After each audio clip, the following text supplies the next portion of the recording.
Hello বন্ধুরা, একটা cartoon মুরগি বা মোরগ আমরা কিভাবে আঁকবো সেটাই আজকে দেখাবো। দেখো, একটা গোল দিয়েছি, গোলের এখান থেকে একটা ঠিক এই পজিশনে আমি একটা ত্রিভুজনা আবার চতুর্ভুজনা দিয়েছি। এখানে একটা ঘুরিয়ে ইউ দিয়েছি বা সি দিয়েছি, এখানে আর একটা সি এর সঙ্গে মিশিয়ে গোল মতো করে দিয়েছি, আর একটা ইউ। দেখেছো কি কি পজিশনে আমি দিয়েছি? তোমরা এইভাবে ট্রাই করো, দেখো কত সুন্দর একটা মুরগি আমরা আঁকতে পারি।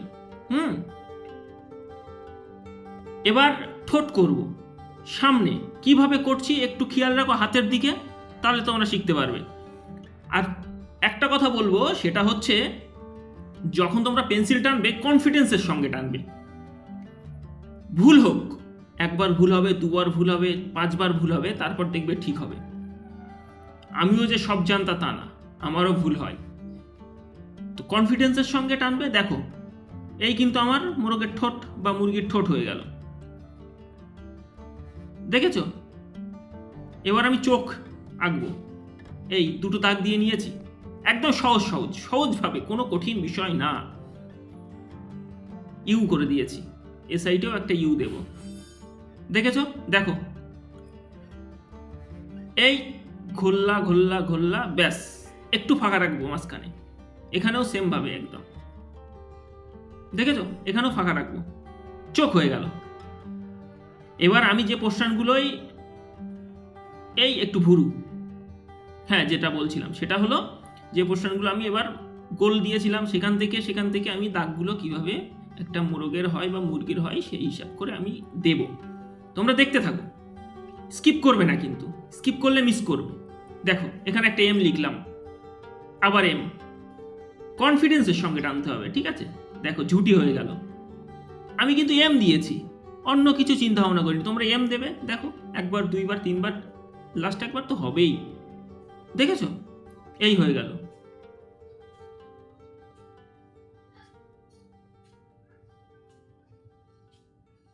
সহজ বিষয়, কিন্তু আমি সহজভাবেই টানছি, কোনো কঠিন বিষয় না। আমি বরাবরই বলি একটু চেষ্টা করলে হয়ে যাবে। দেখো, কিউটনেস বাড়ানোর জন্য মুরগির ঠোঁটে আমি আর একটা দাগ দিয়ে দিয়েছি, ঠিক আছে? চলে আসছে মুরগির মুখ, হ্যাঁ দেখেছো? এবার এখান থেকে দাগটা দেখো, দেখেছো?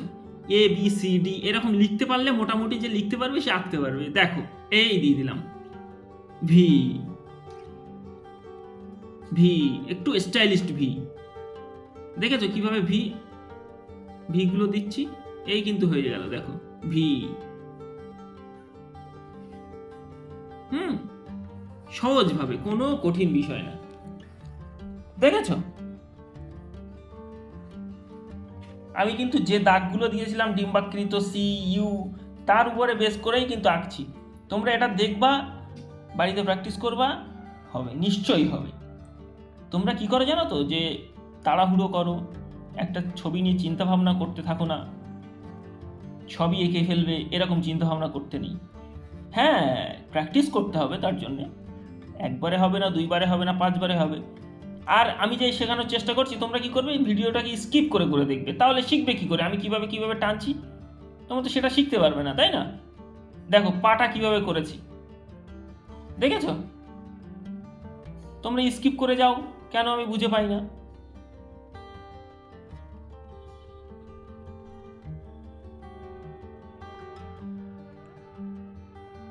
এই হয়ে গেল, কঠিন কোনো বিষয়? এবার দেখো কিভাবে ডানাটা করবো আমি। ওই যে গোল্লাটা বা সিটা দিয়েছি, তার তার উপরে ডিপেন্ড করেই আমি দাগগুলো দেব, ঠিক আছে? এই দাগগুলো, এগুলো এক্সট্রা দাগ, তোমরা দিতেও পারো, না নাও পারো, ডাব্লিউ ভি এম এরকম ধরনের দাগ, ঠিক আছে? এবার দেখো, দেখেছো? এই কাটা কাটা কাটা কাটা ভাব, আমার পেন্সিল যেদিকে যেতে চাইছে আমি সেই দিকে দিচ্ছি, ঠিক আছে? তবে কনফিডেন্সের সঙ্গে। ভুল হবে, একবার হবে, দুইবার হবে, পাঁচবারের বার তো ঠিক হবে, তাই না? এই দেখো, এম লিখছি বা এ লিখছি, শুধু শেপগুলো আমাদের একটু শিখতে হবে। এই যেটা মুরগির ডানাগুলো কেমন হয় সেই চিন্তা ভাবনাগুলো আমাদেরকে করতে হবে। এই দেখো এম দিয়েছি, কিন্তু এম ভি সি, আমি অন্য কিছু চিন্তা ভাবনা করছি না। আহামরি বিশাল চিন্তা ভাবনা করে কিছুই হবে না। সহজভাবে কিভাবে আঁকা শেখা যায় সেইভাবেই দেখতে হবে, চিন্তা ভাবনা করতে হবে একটা ছবির পিছনে যে এই ছবিটা কিভাবে আমার অতি থেকে অতি সহজভাবে করা যায়। এই কিন্তু আমার হয়ে গেছে।